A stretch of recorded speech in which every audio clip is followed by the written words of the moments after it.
Williamson. Mr Speaker, can I say what a great delight it was to sit in the House yesterday and listen to a Prime Minister's statement, which was actually full of some substance about what it was that would get this nation back on track to getting our gross domestic product per capita. And I know that's a ghastly word because the vast bulk of people out in ordinary television land don't really care about GDP per capita, but it really translates for them our wealth per person. Getting it back on track with comparable jurisdictions, countries we like to compare ourselves to. Remembering that back in the early 1950s, we were about second or third in the world, sir. We were literally on a sheep's back. With the Korean War raging, wool at a price, we were a wealthy country. And, sir, New Zealanders got a level of expectation about the things that we could afford as a nation back there. And sadly, that expectation hasn't decreased. With our wealth per person, that has decreased. So the plan yesterday was to get this wealth per person back on track to growing and to eventually, hopefully, by 2025, maybe we mightn't hit the target, but at least have it as a target of getting back to being comparable with Australia. Now, there'll be people like the Greens who say, oh, you shouldn't be focused on the economy and money, you should be focused on environmental outcomes. And there'll be others who go on about, that's not so important, but social outcomes. Well, sir, I ask any member of this House to look around the world and see the unbelievable correlation there is with fantastic environmental outcomes based on a wealthy nation. Go to the wealthiest countries and look at the fantastic clean waters and fresh airs and clean rivers they have, and then go to your poor countries, your bottom of the heap countries, and look at the filthy rivers with sewage pouring down them and the filthy air and the lack of infrastructure. So I'm really happy to say that by being a supporter of growing the economy, sir, I'm also a supporter of getting better environmental outcomes and indeed, as Judith Collins said before in our sort of law and order area, better social outcomes.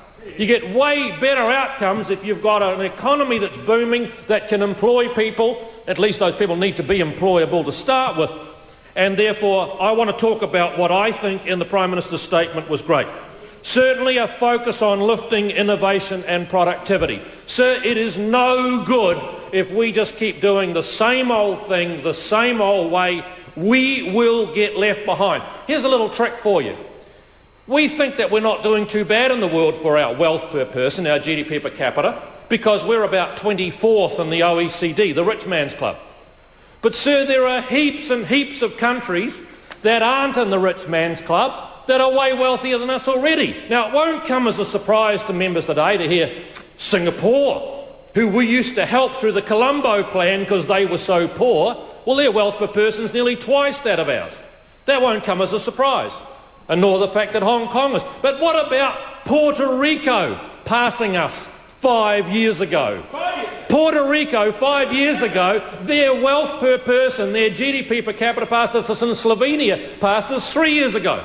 So we are not 24th in the world, we're 24th in the OECD. We're about 49th in the world for wealth per person. Okay, so we have to lift innovation and productivity. We have to invest in commercialising good ideas, our good scientific ideas, our good views about what will make wealthy products that the world wants. And I'm delighted that there was a focus on that in the Prime Minister's statement. But, sir, there is another collection of sort of portfolio and policies that make a nation work. Labour laws that are fair, that give the worker some coverage and some protection, but that don't actually discourage employers from taking on new staff. And I have to say that if some of the lunatic left of this country got their way, they would put all the labour laws and protections in place that on theory would look brilliant, and you wouldn't have a single person employed, because no employer would take those risks. I have to say I have a view about the minimum wage. This idea of putting it to $15 and everybody will be wealthy, well, why stop at 15? Let's make it $100 an hour for everybody and we'll be exceedingly wealthy. Because everyone starts laughing.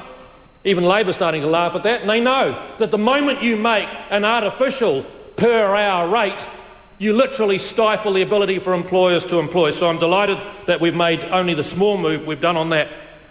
So we need to ensure a well-educated population, and I find it absolutely gobsmacking when I go around this country talking to employers who say, we've actually got jobs, we've got a sign out the front saying we'll take on just labour force, just general labour, and a number of people we've not been able to employ because they can't fill out their application form. They can't read and they can't write.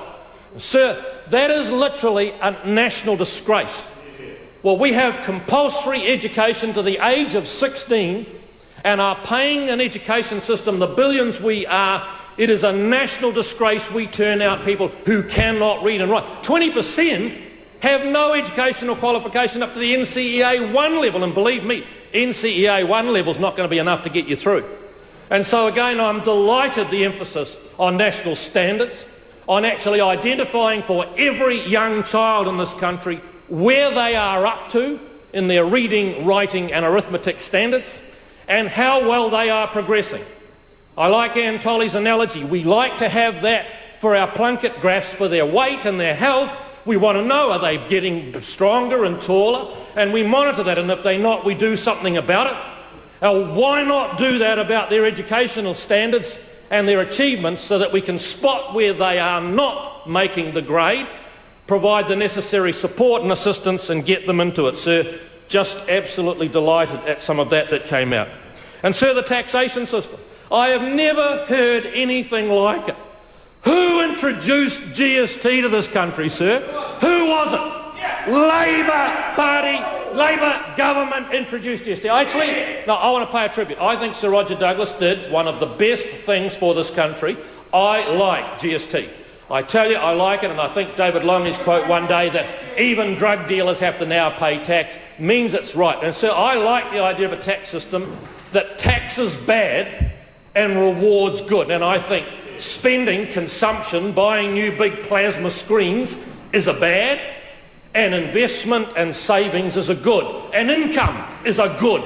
So why we keep taxing those good things that we want people to do more of, I don't understand. So I'm a big fan of shifting the base to putting more money into the hands of individuals by reducing the tax they pay, and then starting to move that so the revenue doesn't get eroded totally, because government needs the money, by way of a GST. And what is so hilarious is Labor put GST up from 10 to 12 and a half. And back then, I think it was 89, back in 89, and that was all right.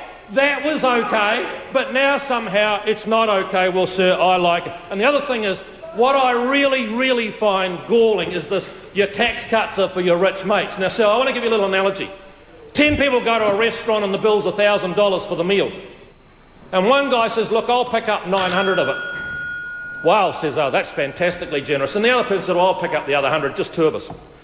And the maitre d' comes over and says, the manager was so delighted with your behaviour and what you spent tonight, we're going to give you a 10% discount. So the guy who's spending the 900, he gets $90 back. And the guy who's spending the 100, he gets $10 back. And all the others whinge that they're not getting anything back. That's what is going on here, sir. The wealthy are going to get less tax because they pay so much more to start with. People at the top end of the income stream are paying thousands and thousands of dollars, sometimes a week, thousands of dollars more than others, and they're going to get a fraction of that back. And the left-wing Labor green-eyed envy monster comes up and, oh, this is tax cuts for the rich. No, what it's not is it's actually will take slightly less off those rich people than we were in the past, still rewarding people at the bottom end to make sure they're compensated for changes to GST. Sir, I was delighted also in the Prime Minister's statement that we talked about things like getting a world-class infrastructure investment going. And sir, all you need to do is come to our great city, Auckland, where what we used to use for lighting before candles was electricity. I know you think I got that round the wrong way, but I didn't. What we used to use for lighting before candles was electricity, because now you can't rely on the electricity system anymore. Sometimes it can go down for hours, it can cause major chaos to whole businesses and to whole sections, even to the whole city. And sir, what we have to do now is lift this country's investment in electricity networks and roading networks to get a productive sector functioning. And I'm delighted that, again, those things are being done by the government and are in the statement. And the last thing, sir, is to dramatically reduce the overheads, the burden of a public service bureaucracy that has absolutely ballooned